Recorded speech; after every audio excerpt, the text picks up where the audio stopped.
Hey guys, welcome back to Kuma Reviews. We're taking a look at the Bandai Tamashii DX Chogokin VF-1A. This is the Maximilian Genius Custom. Alright, so you've got the VF-1A there. Batroid mode, that's just the mode that it's currently in. It comes in Valk mode, so yeah.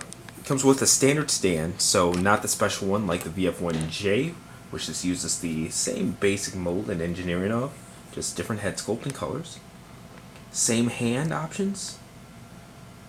As well as the blaster, another stand piece. So I should went ahead and place that third stand piece over here. But basically, one is for the Valk mode, one's for the Gurwalk, and the other is for the Batroid mode. So the instructions as well. Leaving those unopened, the transformation for this mold is really easy. Pretty much once you do it once, you are a genius at it. Especially if you're used to things like transformers and stuff like that. I don't believe this is nearly as complex as a lot of transformers. I'm talking more the third party and Takara Masterpiece, like that kind of stuff. Ones that are a little more complex. So looking at his height here, basic A stance, he is about 10.5 inches tall. The antenna takes him to about 11. You could even get 12 in there because of the fact that this thing goes up and down. Giving you guys a roundabout.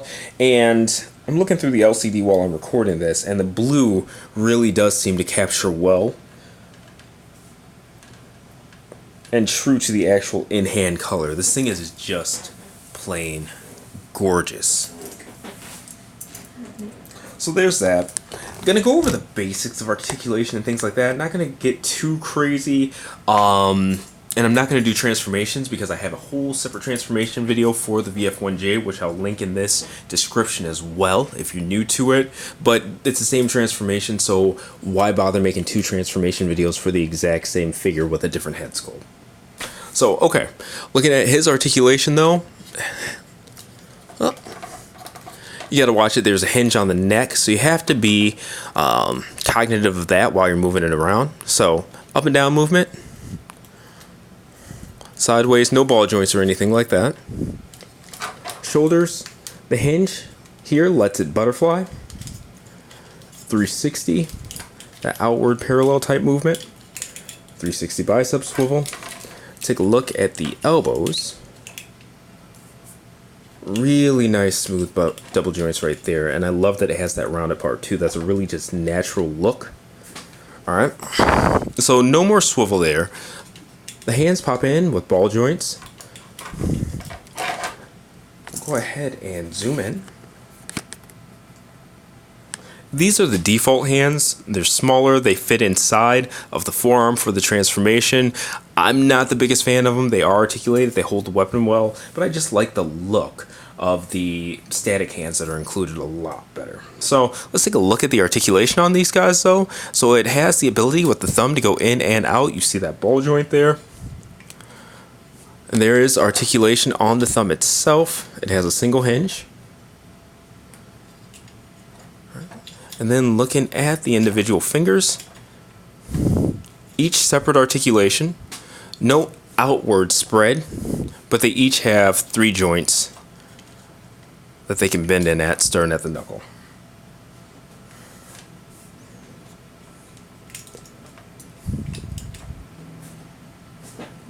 Make sure we focus there.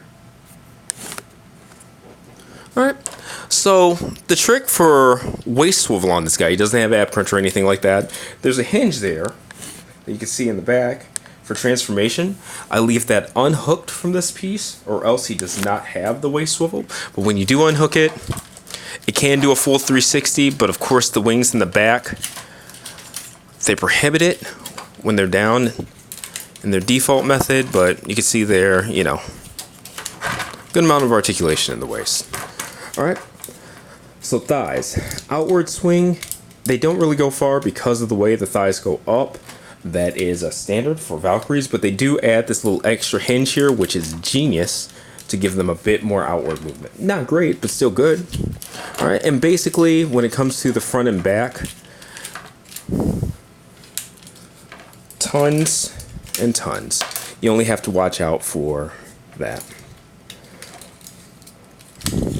Alright, and I just knocked out this piece here of the wing. It just pops right back on. Simple stuff, and it doesn't come off easily. That was me. Alright, but speaking of something that does come off easily on this one, I'm glad that happened because I was going to actually forget about it. On mine, the right cover here seems to be a little bit maybe too big for the hole. I didn't have this problem with my VF-1J, even though people did report the problem.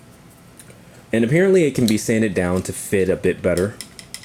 But yeah, goes in pretty tight, pops out kind of easy. It just doesn't have that flush fit. Once it's in, but when it pops out, it's kind of hard to get back in, unlike the other side. Alright, so going on with the leg articulation, there's no thigh swivel, it's actually at the knee. Alright, but he does have a full 360 there. Looking at the knee bend, double jointed, pretty good stuff. And there is an extension here as well to get further movement. You don't have a lot of space to play because you kind of have to work around those wings unless you have the wings extended outwards. Now, the feet extend, it's part of the transformation, and ankle tilt is there, but realistically, it's not great.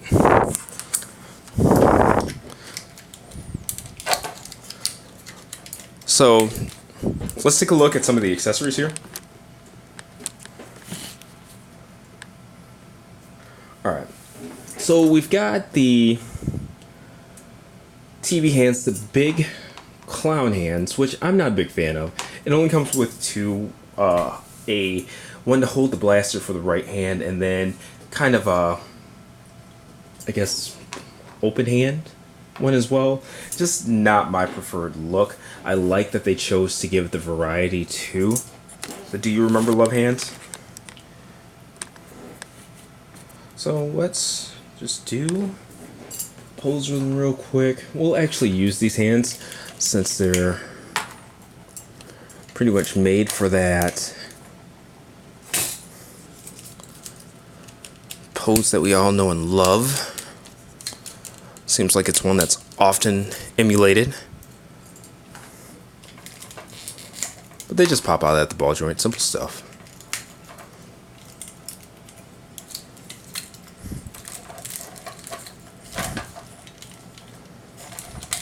Alright.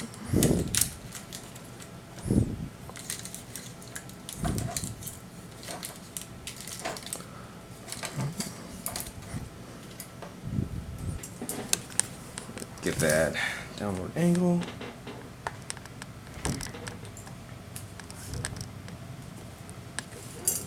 And of course, it's not perfect, but you get what I'm going for there. And actually, that hinge kind of helps because you can cheat with the view of the head.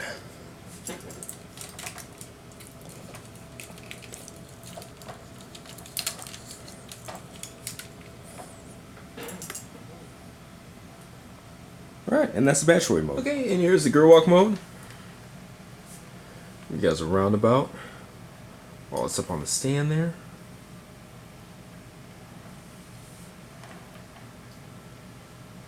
Pretty good stuff. And just like the VF-1J, this does come with a Max Pilot figure. Cockpit opens. And the Max figure doesn't do much. Permanently in a seated pose. Head doesn't move, but the arms can swing up and down.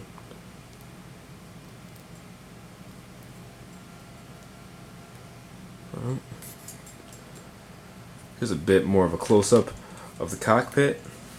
Let's see if we can't raise the camera and get inside of there. You guys can actually see all black, not really any details, but at least give you guys a close-up of it with Max in there. Sorry, I'm just in here moving his arms.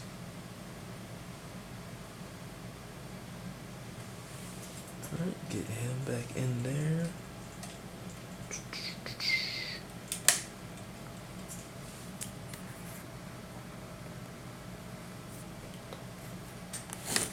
Okay, cool. Now this does come off the stand and the like and pose just fine.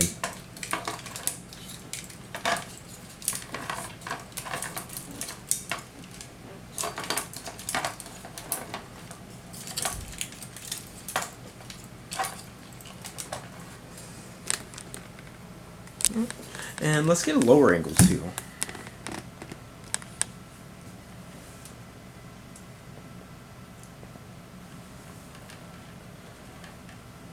And he does have the removable antenna. I forgot to list that in the accessories. But yeah, again, there's the Batroid mode. Alright guys, I apologize. I know I just called the Gerwalk mode the Batroid mode, so my bad. It's late. And I'm just trying to make it through. And it's not hard to do because this thing is freaking gorgeous. While I sit here and adjust these pieces for you. But yeah, this is the Valkyrie mode. It's hard to center because the front end is obviously longer than the back. We're trying here.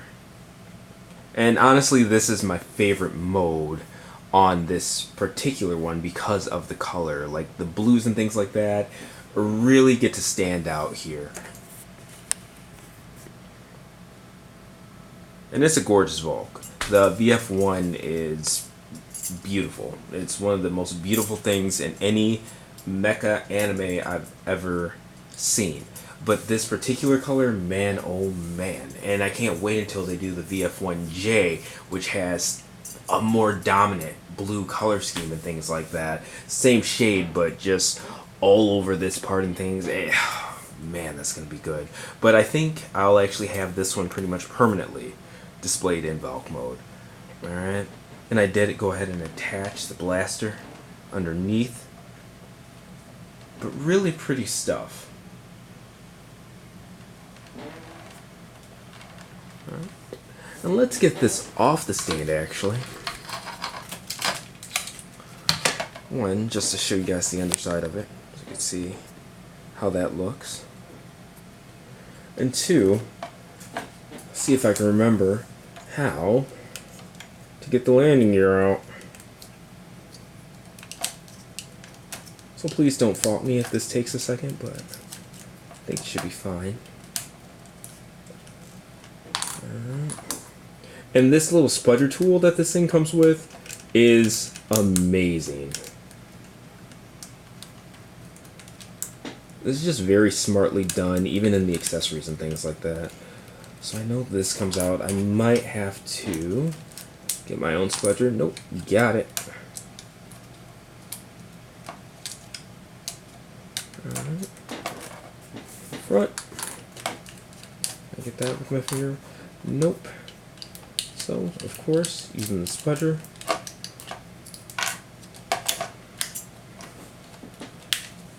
One half, two half. Might as well use this thing again to see if I can get it out. Yep. And out. Now one guy on Macross World Forums, he actually took it all apart and painted these parts white. Looks fantastic. Alright, pull that out. Boom. Boom. Oh, you just bump the camera. Pull that out. And there we go. Alright, so let's get the camera down.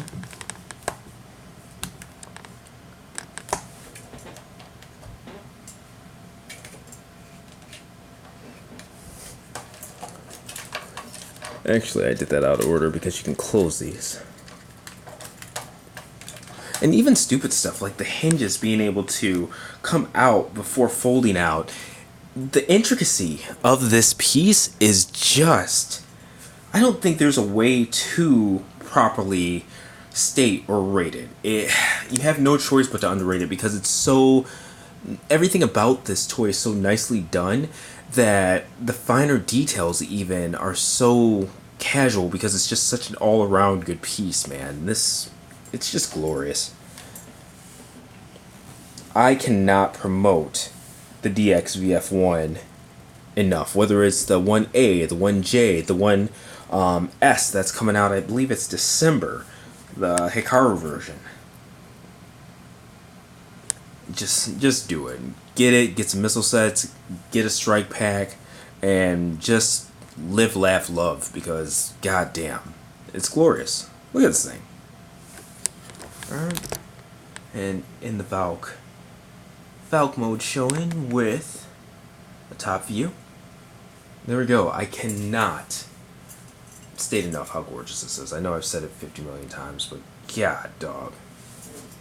Alright, so closing this guy out, we've got the VF-1A next to the VF-1J, both using that DX VF-1 mold. It's been almost a year since I believe I got the VF-1J, and this mold continues to be one of the most impressive robot toy designs I've ever seen. The size, the look, the transformation, the articulation, it continues to just hit it on all factors. And I'll tell you what, I look at these things on my shelf and I still get the same feeling that I got when I first saw pictures of the VF-1J, just like at a Tamashii event or something like that. It's incredible. And it's weird because when it comes to the TV show, even though I love Max as a pilot, I don't really like the only version of his Valkyrie that I like is the VF-1J, just because I like that head sculpt the best. But the VF-1A, not really. But it's beautifully done. The colors are to die for. This blue really, really, really pops. Honestly, I'm mostly going to display it in Valkyrie mode. It's that good. It just looks freaking pretty. But anyway, this has been another Kuma style review. Let me know what you guys think in the comments. Plenty of pictures of this guy, shots, comparison shots with the VF-1J and things like that in the gallery, which will be released soon and linked both on this video and pinned in the comments. But yeah, anyway, like, share, subscribe. Thank you guys for watching, and as always, I appreciate your support. See you next review.